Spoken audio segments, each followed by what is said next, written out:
بسم اللہ الرحمن الرحیم۔ معین اردو اکیڈمی میں خوش آمدید۔ گزشتہ لیکچر میں ہم نے مرکب اور اس کی اقسام میں سے مرکب ناقص کی پہلی 3 اقسام کا جائزہ لیا تھا، اور اس کا لنک آپ کو ڈسکرپشن میں مل جائے گا۔ آج کے لیکچر میں ہم مرکب ناقص اور اس کی جو مزید اقسام ہیں ان پر گفتگو کریں گے۔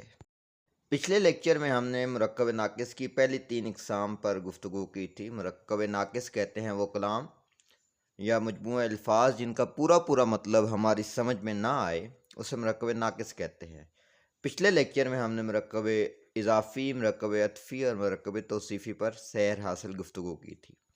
اس لیکچر میں ہم مرکب اشاری، مرکب جاری، مرکب ندائیہ، مرکب عددی، مرکب امتزاجی، مرکب تابع موضوع اور مرکب تابع محمل پر سیر حاصل گفتگو کریں گے اور ان کو مثالوں کے ساتھ سمجھنے کی کوشش کریں گے۔ مرکب اشاری وہ مرکب جو اسم اشارہ اور مستعار علیہ سے مل کر بنے، اسے مرکب اشاری کہتے ہیں۔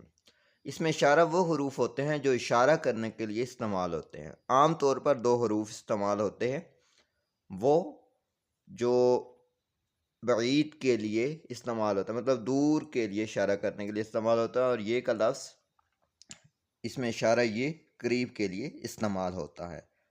آئیے اور جس کی طرف اشارہ کیا جاتا ہے اسے مستعار علیہ کہتے ہیں۔ آئیے ان کو مثالوں کے ساتھ سمجھتے ہیں۔ مثالیں دیکھیے، یہ درخت، اس میں یہ جو لفظ ہیں یہ اس میں اشارہ قریب کے لیے استعمال ہوا ہے، اور اس میں کتاب ہے مستعار علیہ، کیونکہ کتاب کی طرف اشارہ کیا گیا ہے، مطلب کہ یہ کتاب جو آپ کے سامنے ہے، آپ کے پاس ہے۔ وہ درخت، وہ اس میں اشارہ بعید ہے، اور درخت مستعار علیہ ہے، مطلب کہ دور، وہ درخت بہت دور ہے، اس کی طرف اشارہ کیا گیا ہے۔ نمبر 2، مرکب جاری وہ مرکب جو حرف جار اور مجرور سے مل کر بنے، اسے مرکب جاری کہتے ہیں۔ سب سے پہلے حروف جار کو سمجھتے ہیں۔ وہ حروف جو اسم اور فعل کو آپس میں ملاتے ہیں انہیں حروف جار کہتے ہیں، مثلا میں، سے، پر، کو، تک وغیرہ۔ اور مجرور حرف جار سے پہلے آنے والا اسم مجرور کہلاتا ہے۔ مثال دیکھیے، پشاور تک، اس میں پشاور جو ہے یہ مجرور ہے اور تک حرف جار ہے، اور حرف جار سے پہلے جو اسم آیا ہے اسے مجرور کہتے ہیں۔ دوسرا ہے گھر سے، اس میں یہ جو گھر کا لفظ ہے یہ مجرور ہے اور سے حرف جار ہے۔ اسی طرح تیسری مثال دیکھیے گا، میز پر، اس میں جو میز ہے یہ مجرور ہے، اور پر جو ہے یہ حرف جار ہے، کیونکہ پر پہلے آیا ہے، اور جو گھر ہیں وہ میز ہیں وہ مجرور ہیں، اسم ہیں۔ اگلی قسم دیکھتے ہیں، مرکب ندائیہ وہ مرکب جو حرف ندا اور منادی سے مل کر بنے، اسے مرکب ندائیہ کہتے ہیں۔ حروف ندا وہ حروف جو کسی کو پکارنے یا مخاطب کرنے کے لیے استعمال کیے جاتے ہیں، اور منادی جسے پکارا یا مخاطب کیا جائے اسے منادی کہتے ہیں۔ مثالیں دیکھیے، آپ کو اس کی سمجھ آ جائے گی۔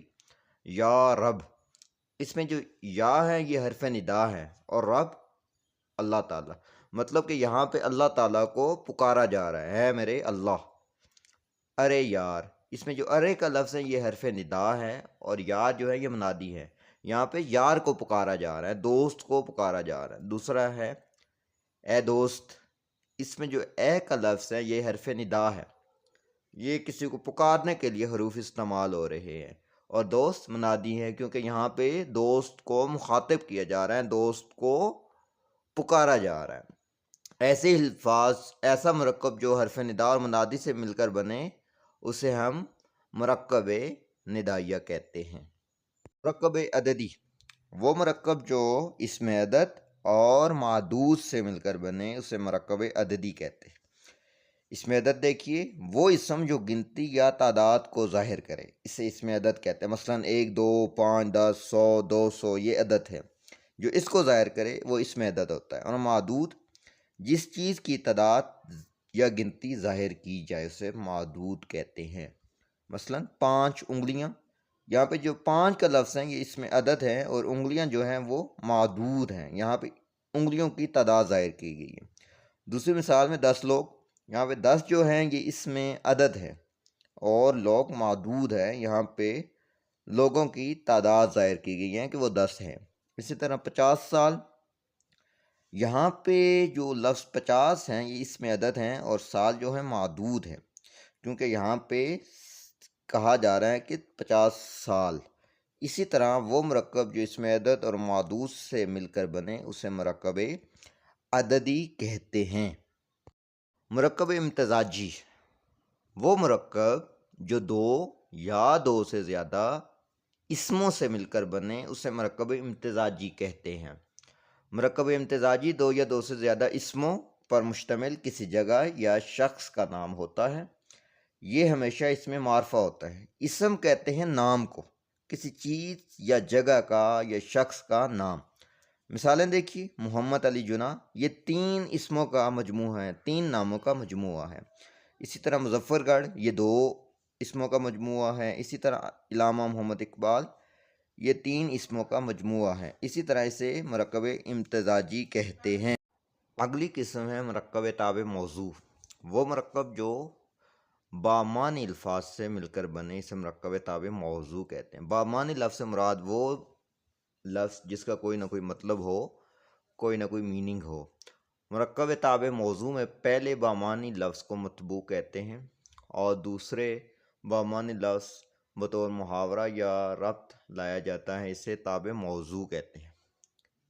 اور اس میں تابع موضوع میں دونوں الفاظ بامعنی ہوتے ہیں، دونوں الفاظ کا کوئی نہ کوئی مطلب ہوتا ہے۔ مثالیں دیکھیں، چال ڈال، چال جو ہے یہ پہلا بامعنی لفظ ہے، اسے مطبوع کہتے ہیں، اور ڈال تابع موضوع ہے۔ اور اسی طرح دانا پانی، دونوں بامعنی لفظ ہیں، دانا مطبوع ہے اور پانی تابع موضوع۔ اور کھیل کود، کھیل مطبوع ہے اور کود تابع موضوع۔ اسی طرح مطلب کہ وہ مرکب جو 2 بامعنی الفاظ سے مل کر بنے اسے مرکب تابع موضوع کہتے ہیں۔ مرکب ناقص کی آخری قسم ہے مرکب تابع محمل، وہ مرکب جو ایک بامعنی لفظ اور ایک بے معنی لفظ سے مل کر بنے اسے مرکب تابع محمل کہتے ہیں۔ مطلب کہ اس کا جو پہلا لفظ آئے گا وہ بامعنی ہوگا، جس کا کوئی نہ کوئی مطلب ہوگا، اور دوسرا جو لفظ ہوگا وہ بے معنی ہوگا، مطلب کہ جس کا کوئی معنی نہیں ہوتا، اور اسے مرکب تابع محمل کہتے ہیں۔ مرکب تابع محمل میں پہلے بامعنی لفظ کو مطبوع کہتے ہیں اور مطبوع کے ساتھ جو بے معنی لفظ بطور ربط لایا جاتا ہے اسے تابع محمل کہتے ہیں۔ مطلب کہ جو دوسرا لفظ آتا ہے اسے تابع محمل کہتے ہیں۔